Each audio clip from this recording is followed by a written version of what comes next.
बिस्मिल्लाहिर्रहमानिर्रहीम, अस्सलामुअलैकुम, my name is सफ़र इसान and this is your channel physics का सफ़र। आज जो हम नेक्स्ट टॉपिक डिस्कस करने वाले हैं वो कौन सा है? Series and parallel combination of resistors. आज हम देखेंगे कि अगर रेजिस्टर्स सीरीज़ में लगे हुए हैं तो करंट और वोल्टेज किस तरह से वेरी करेंगे। अगर रेजिस्टर जो है वो पैरेलल लगे हुए हैं तो करंट और वोल्टेज किस तरह से वेरी करेंगे। ठीक है, तो सबसे पहले देखिए कि कम्बिनेशन ऑफ रेजिस्टर्स क्या होता है। ठीक है, तो जिस सर्किट में भी दो या दो से ज़्यादा रेजिस्टर लगे हुए हों तो हम कहेंगे कि वहाँ पर ये क्या है, कम्बिनेशन ऑफ रेजिस्टर्स लगा हुआ है। अब वो इस तरह से भी दो रेजिस्टर्स लगे होते हैं, एक ये और एक ये।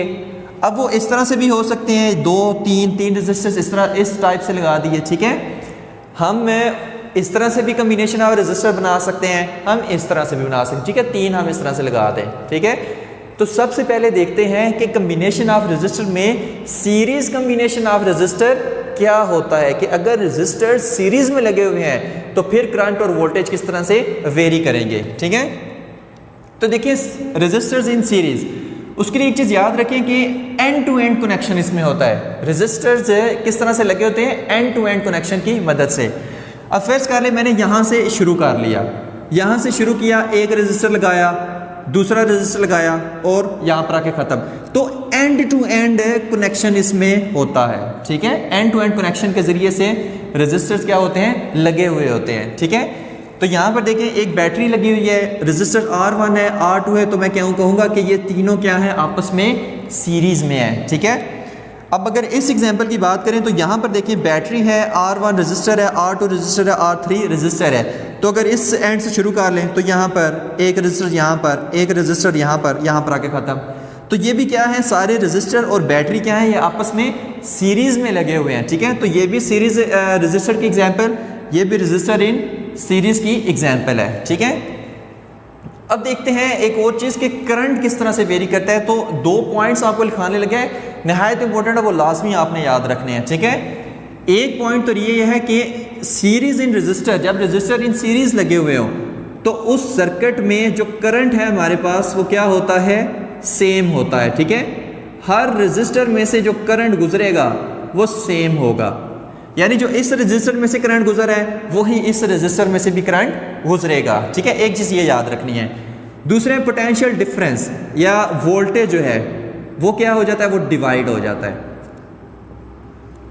ठीक है, मतलब जो पोटेंशियल डिफरेंस इस रेजिस्टर के क्रॉस होगा या जो वोल्टेज यहाँ पर ज़ाया होगा वो यहाँ पर नहीं होगा। ठीक है, मतलब यहाँ का वोल्टेज और यहाँ का वोल्टेज क्या होंगे, डिफरेंट होंगे। मतलब सीरीज सर्किट में वोल्टेज क्या हो जाते हैं, डिवाइड हो जाते हैं।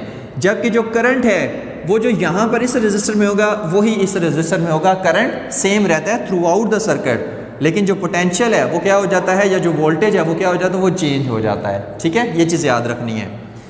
अब एग्जाम्पल के ज़रिए से अगर देखेंगे ये किस तरह से होता है, देखिए अगर यहाँ पर ये वाली जो रेजिस्टेंस है वो कितनी है, वो 3 ओम की है।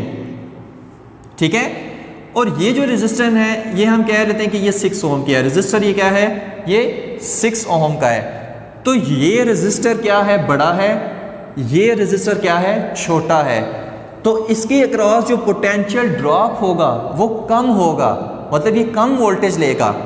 इसके अक्रॉस जो पोटेंशियल ड्रॉप होगा वो ज़्यादा होगा, यानी ज़्यादा वोल्टेज लेगा। ठीक है, तो यहाँ पर देखिए करंट क्या होगा, अगर यहाँ से ये बैटरी हमें करंट प्रोवाइड कर रही है 2 एम्पेयर फॉर एग्जांपल।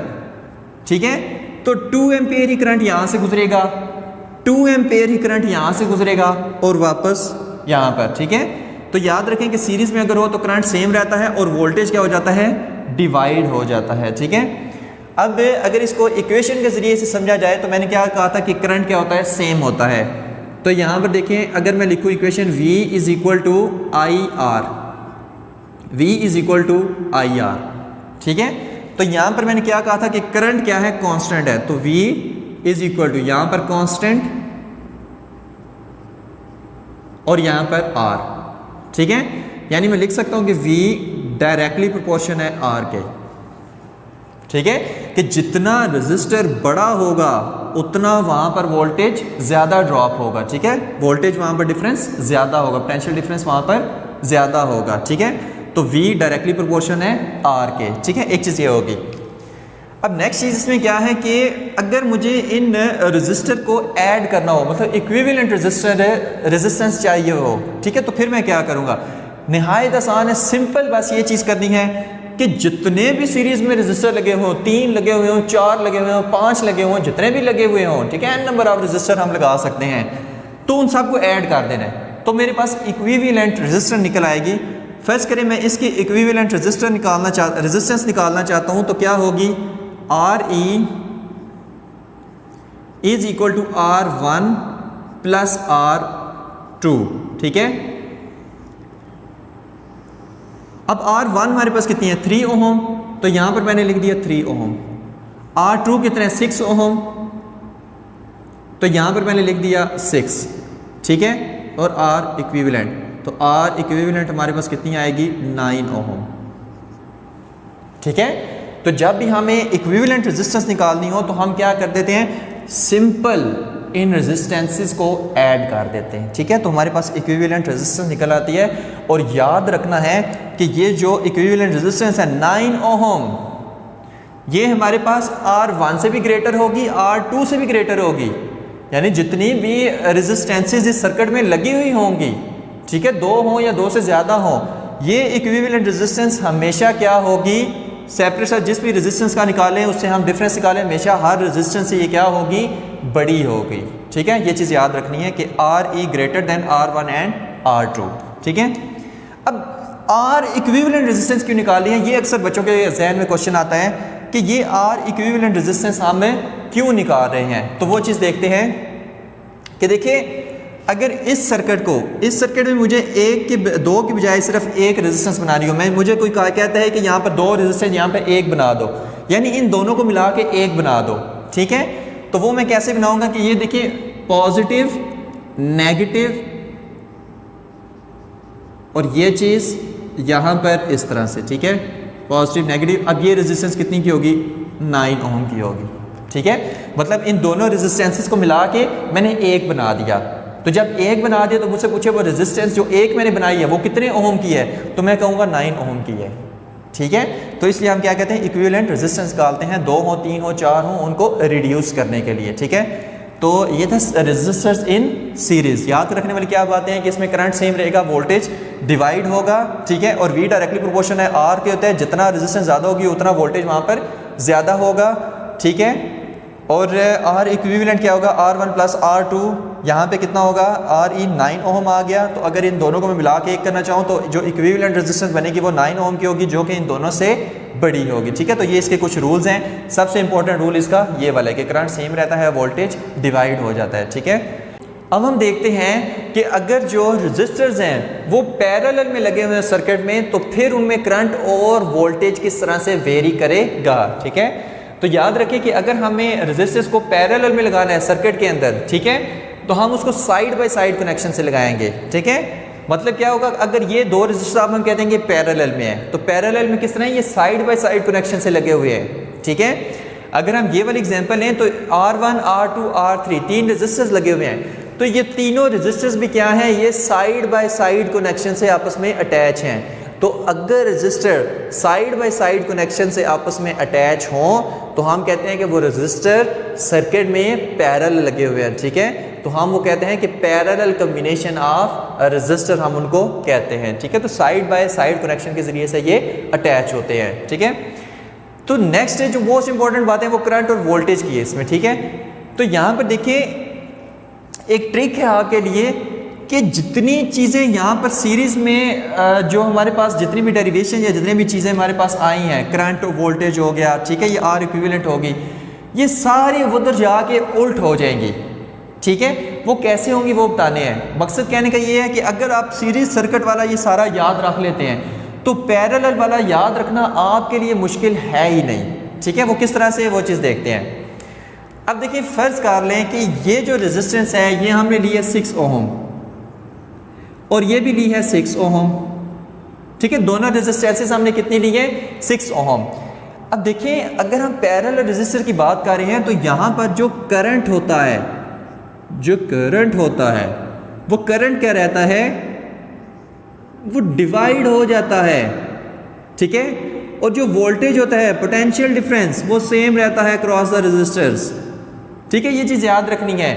यहाँ पर क्या था, करंट सेम था, वहाँ पर करंट डिवाइड है। यहाँ पर वोल्टेज डिवाइड था, यहाँ पर वोल्टेज सेम रहेगा, ठीक है। मतलब potential difference across the resistor same रहेगा, ठीक है। अब वो किस तरह से कि फ़र्ज़ करें यहाँ पर अगर करंट आ रहा है 4 एम्पेयर, मान लो यहाँ पर 4 एम्पेयर करंट आ रहा है, तो जब यहाँ पर जाएगा तो उसके पास दो रास्ते हैं, एक नीचे चला जाए, एक ऊपर चला जाए। तो करंट क्या करेगा, आधा इधर आ गए 2 एम्पेयर यहाँ पर, 2 एम्पेयर यहाँ पर, मतलब करंट क्या हो गया, ऐसे डिवाइड हो गया, ठीक है। लेकिन जो पोटेंशियल डिफरेंस है V, वोल्टेज, वो क्या रहेगा, सेम रहेगा क्रॉस द रेजिस्टर, क्योंकि हम जो पोटेंशियल डिफरेंस मालूम करेंगे वो हम इन दो पॉइंट्स के क्रॉस फाइंड करेंगे, और इन दो पॉइंट्स के क्रॉस जो पोटेंशियल डिफरेंस क्या होगा वो सेम रहेगा। तो याद रखना है कि पैरेलल में करंट डिवाइड हो जाता है, पोटेंशियल डिफरेंस या वोल्टेज हमारे पास क्या रहता है, वो सेम रहता है, ठीक है। ये चीज़ याद रखनी है।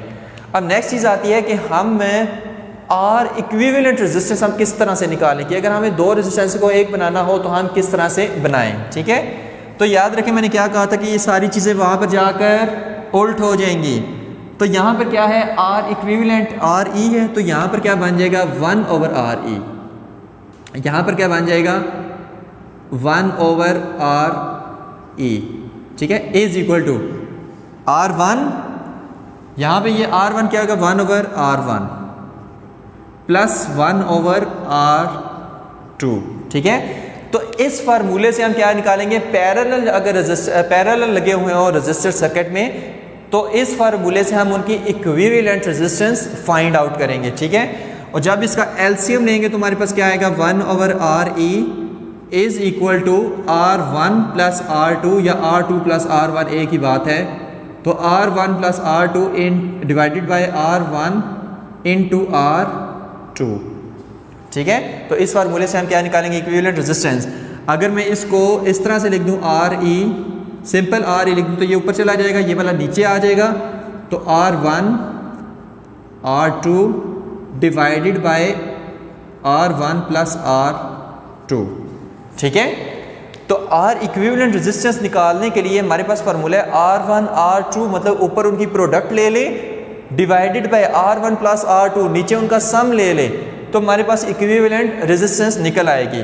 तो अगर इस सर्किट की हम निकालना चाहें कि जो हमने इमेजिन की हुई हैं वैल्यूज़, तो उससे हमारे पास किस तरह की वैल्यू निकलेगी कि देखिए R1 कितना है 6 है, R2 कितना है वो भी 6 है, R1 प्लस R2 कितना हो जाएगा 6 प्लस 6, तो कितना आंसर आएगा 36 डिवाइडेड बाई 12, और आंसर आ जाएगा 3 ओहम। तो आर इक्विवेलेंट रेजिस्टेंस कितनी निकली हमारे पास है 3 ओहम निकली, ठीक है। अब फिर से मैंने कहा था कि जितनी इसकी चीज़ें हैं वो वहाँ पर जाके उल्ट हो जाएंगी। यहाँ पर देखिए आर इक्विवेलेंट 9 ओहम वो R1 और R2 से बड़ी थी, यहाँ पर आर इक्विवेलेंट 3 ओहम वो R1 और R2 यानी जितनी रेजिस्टेंस सर्किट में लगी हुई हैं उनसे छोटी होगी, ठीक है। तो याद रखने के लिए बस एक, अगर आप सिर्फ यही याद रख लें तो ये सारे का सारा याद रह जाएगा, सिर्फ इधर की चीज़ें उधर जाके उलट कर देनी है, ठीक है। तो इसका फार्मूला क्या है, R is equal to R1 R2 divided by R1 plus R2, ठीक है। तो बस इसमें याद रखने वाली चीज़ें क्या है कि सीरीज़ में करंट सेम रहता है, वोल्टेज डिवाइड हो जाता है, और अगर हमें इक्विवेलेंट रेजिस्टेंस चाहिए हो तो हम सिंपल ये करेंगे, इन जितनी सर्किट में रेजिस्टेंसेस लगी हुई हैं, ठीक है, उनको क्या कर देंगे, ऐड कर देंगे, ठीक है। जबकि पैरेलल में क्या होगा, करंट डिवाइड हो जाता है, वोल्टेज सेम रहता है, ठीक है। एक ये चीज़ याद रखनी है। और अगर इक्विवेलेंट रेजिस्टेंस निकालनी है तो यहाँ पर R1 R2 ऊपर प्रोडक्ट ले ले और रेजिस्टेंसेस का नीचे सम ले ले R1 प्लस R2, ठीक है। तो हमारे पास इक्विवेलेंट रेजिस्टेंस निकल आएगी। और लास्ट बात जो आपने याद रखनी है कि इसकी इक्विवेलेंट रेजिस्टेंस होती है वो इन जितनी भी सर्किट में रेजिस्टेंसेस लगी होती हैं उनसे बड़ी होती है, और इसकी जो इक्विवेलेंट रेजिस्टेंस होती है वो जितनी भी सर्किट में रेजिस्टेंसेस लगी होती हैं उनसे छोटी होती है, ठीक है। तो ये चीज़ याद रखनी है। तो ये था हमारा आज का lecture, series and parallel combination of resistors. Thank you very much. अल्लाह हाफिज़।